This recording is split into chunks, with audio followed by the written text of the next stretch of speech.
Honda City 1.5 V-Sensing tahun 2022. Harga buka depan kereta sangatlah handsome. Lampu fully LED, ada running light, kemudiannya full body kit dah siap pasang.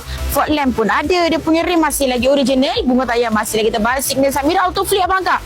Kemudiannya handle berwarna chrome, ada keyless entry. Bahagian belakang juga tengok sikit. City yang baru ni guys, lampu belakang ni memang sangat-sangat garang guys. Ruangan bonet dia memang sangat-sangat luas. Barang-barang spare tayar pun masih lagi lengkap. Yang ni abang kak nak raya kan, balik kampung anggaran 4 luggage besar memang boleh sumbat je dalam ni. Bahagian dalam kereta jom tengok sikit, dia punya seat pun sangat-sangat kemas. Fully leather berwarna hitam, ada armrest dan juga cup holder. Bahagian depan dashboard sangat-sangat cantik. Steering multifunction, ada pedal shift, meter fully digital abang kak. Kemudiannya player original touchscreen. Bahagian seat depan jom tengok sikit guys. Yang ni mana seat depan pun tak ada koyak, tak ada crack langsung, masih lagi selesa macam kereta baru. Untuk kereta ni ada sistem di bahagian atasnya. Bahagian enjin bay makin-makin pun masih lagi original, enjin pun tak leaking.